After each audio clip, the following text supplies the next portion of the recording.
Welcome back to my channel Yadadri అమ్మాయి. ముందుగా మీ అందరికీ వినాయక చవితి శుభాకాంక్షలు. ఈరోజు మేము గణపతిని అయితే మా ఇంటికి తీసుకొస్తున్నాము. ఓకేనా? జై బోలో గణేష్ మహారాజ్కి జై. జై బోలో గణేష్ మహారాజ్కి జై. గణపతి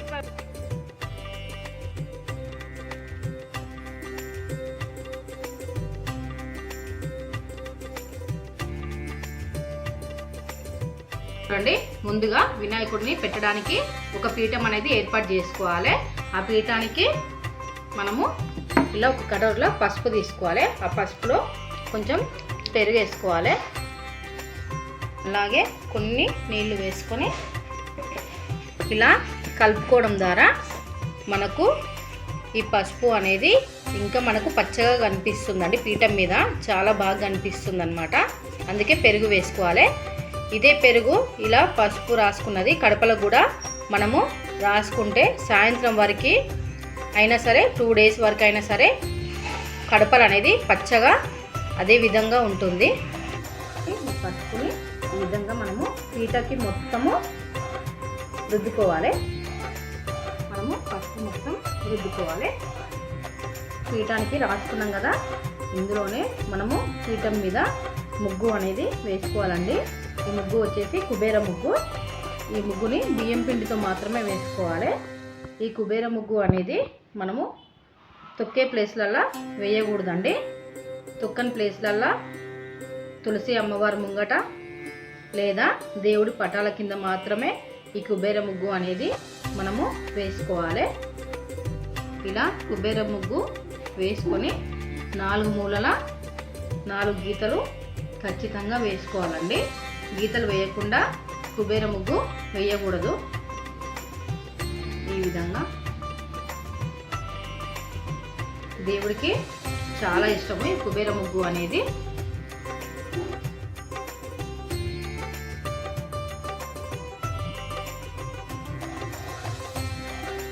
చూడండి, ఈ పీఠం మీద మనము ఒక కొత్త క్లాత్ని అయితే వేసుకోవాలి. జాకెట్ పీస్ అయినా పర్వాలేదు. ఇలా ఎల్లో కలర్గా టవల్ కూడా బయట దొరుకుతాయండి వినాయకుడి దగ్గర. అదైనా తీసుకొచ్చి ఇలా పీఠం మీద ఏ కలర్ అయినా వేసుకోండి. ఈ క్లాత్ వేసుకున్నాక మనము డెకరేషన్ చేసుకున్న ఈ పీఠం మీద అయితే పెట్టుకున్నాము. లేదా మీకు ఇలాంటిది లేదంటే ఒక పీట వేసుకొని వినాయకుడినైనా పెట్టుకోవచ్చు. ఇలా మేమైతే డెకరేషన్ అయితే చేసుకొని ఇందులో వినాయకుడిని కూర్చోబెడతాము. మనము వినాయకుడిని పెట్టుకునే ముందు ఇంటి ముందర ఈ అడుగులు అనేది వేసుకోవాలండి. అడుగులకు ఇలా జాజు దొరుకుతుంది. జాజు, సున్నము ఈ 2 కలిపి ఈ వినాయకుడు అడుగులు వేస్తే వినాయకుడు మన ఇంట్లోకి వచ్చినట్టు అనమాట. ఈ అడుగులు అనేది ఫస్ట్ ఈ విధంగా జాజుని వేసుకోవాలి. రౌండ్గా చేసి జాజు ఇట్లా రౌండ్గా వేసుకున్నాం కదా, ఈ జాజు మధ్యలో ఇలా సున్నాన్ని రౌండ్గా వేసుకోవాలి. ఇది వినాయకుడి అడుగులు అన్నమాట. ఈ విధంగా 5 అడుగులు వేసుకోవాలండి. వినాయకుడు అంటే మనకు ఏనుగు పాదం ఉంటుంది కదా, సో ఏనుగు పాదం అన్నమాట ఇవి. ఇలా మన డెకరేషన్ అయితే రెడీ అయిపోయింది. లాస్ట్కి థర్మకోల్తో వినాయకుడి బ్యాక్గ్రౌండ్ కూడా మనం పూలతో ఈ విధంగా డెకరేషన్ అయితే చేసుకున్నాం. లైటింగ్ ఈ విధంగా మేము పెట్టుకున్నాము. ఈ లైటింగ్తో చూడండి ఎంత బాగా కనిపిస్తుందో మండపం. ముందుగా అందరికీ వినాయక చవితి శుభాకాంక్షలు. ఈ వినాయకుడిని అనేది మనము పూజ ఏ విధంగా చేసుకోవాలో చూపిస్తాను చూడండి. ఒక ప్లేట్లో బియ్యం తీసుకోవాలి. బియ్యం తీసుకొని మనం వినాయకుడిని ఎక్కడైతే పెట్టుకుంటామో అక్కడ ఈ బియ్యాన్ని 3 పిడికిళ్ళన్నా 5 పిడికిళ్ళన్నా పోసుకోవాలి. ఈ విధంగా బియ్యం అయితే పోసుకున్నాం కదా, ఆ బియ్యం ప్లేస్లో 2 తమలపాకులను తీసుకొని ఈ విధంగా బియ్యం మీద పెట్టుకోవాలి. అందులో కొంచెం కుంకుమ వేసుకోవాలి. ఓం గణేశాయ నమః, ఓం గణేశాయ నమః, ఓం గణేశాయ నమః, ఓం గణేశాయ నమః, ఓం గణేశాయ నమః, ఓం గణేశాయ నమః అని ఒక 5 సార్లు అనుకుంటూ పసుపు కుంకుమలను అయితే వేసుకోవాలి. మన గణేశుని అయితే తీసుకోవాలి. తీసుకొని గణేశునికి గంధము కుంకుమతో బొట్లు అలంకరణ చేసుకోవాలి. గణేశుడికి గంధము కుంకుమ బొట్లు చాలా ఇష్టం అండి. తనకి ఈ బొట్లు ఎంత మంచిగా అలంకరణ చేస్తే తనకి అంత ఇష్టం అన్నమాట.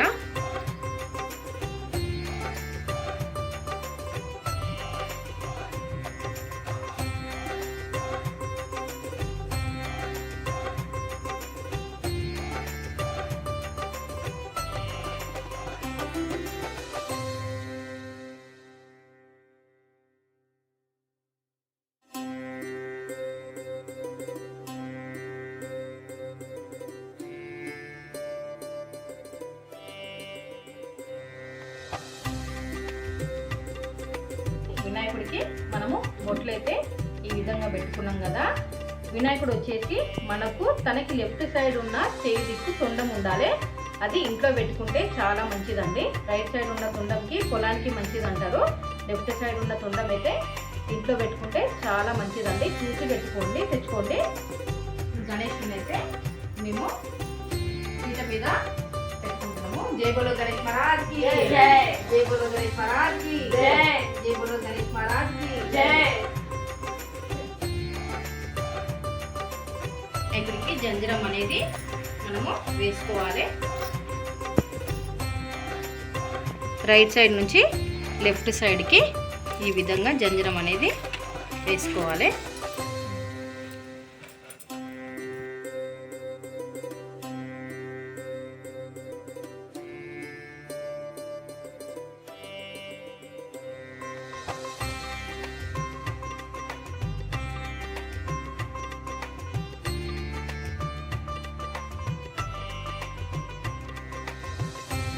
చూడండి, షాల్వా అనేది వినాయకుడికి ఖచ్చితంగా వేయాలి మెడలో.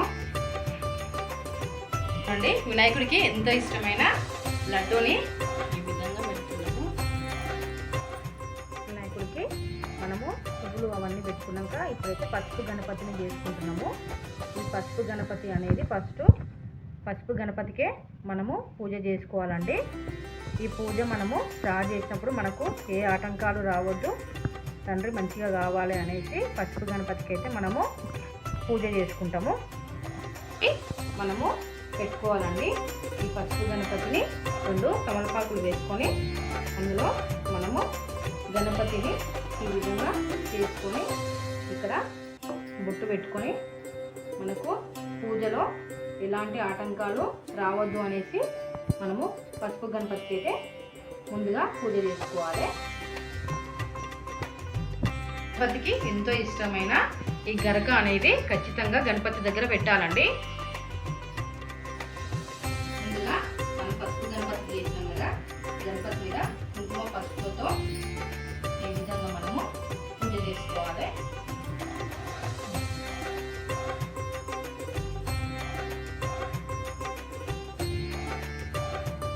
గణపతి మీద మనము అక్షంతలతో ఈ విధంగా పూజ చేసుకోవాలి. నేనైతే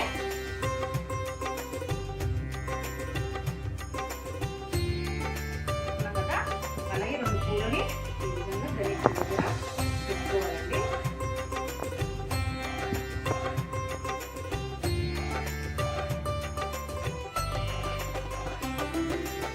ఇంకా ఎంతమంది ఉంటే అంతమంది ఇలా వినాయకుడి మీద ఈ విధంగా వేసుకోవాలి.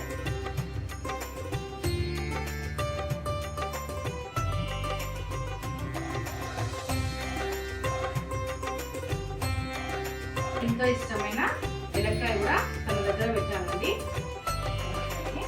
అలాగే ఇకాల పండ్లు కూడా తనకి ఇష్టము వినాయకుడి దగ్గర. ఈ విధంగా 5 రకాల పండ్లు అయితే మనము వినాయకుడి దగ్గర పెట్టుకోవాలి.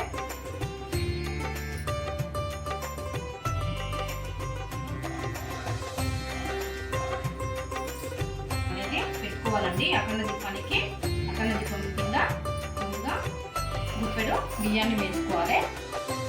ఈ విధంగా అఖండ జ్యోతిని ఉడికి మనము మట్టి దీపాలు మాత్రమే తీసుకోవాలండి. ఓకేనా?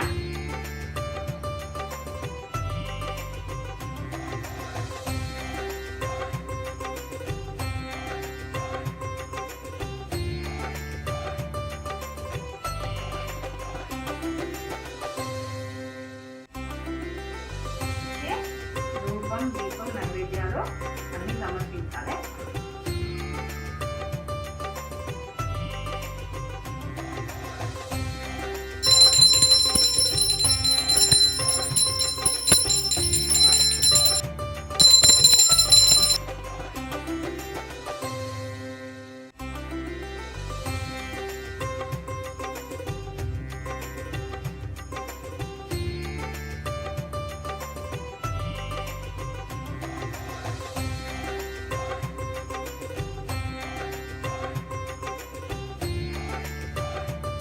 పూజ అయితే అయిపోయింది కదా. ఇంట్లో పిల్లల పుస్తకాలు ఉంటే పిల్లల పుస్తకాలు తీసుకొచ్చి మనకు ఇంట్లో ఏ వస్తువు అయితే ఇంపార్టెంట్ అనిపిస్తుందో ఆ వస్తువు ఈ విధంగా వినాయకుడి దగ్గర పెట్టుకుంటే మనకు వినాయకుడు అంటే అన్ని విఘ్నాలే చేస్తాడు కదా. మనకు చదువుకి ముందు వినాయకుడికే మనము మొక్కుకుంటాం కదా, అందుకే వినాయకుడి ముందుటే ఈ బుక్స్ని పెట్టుకోవాలి.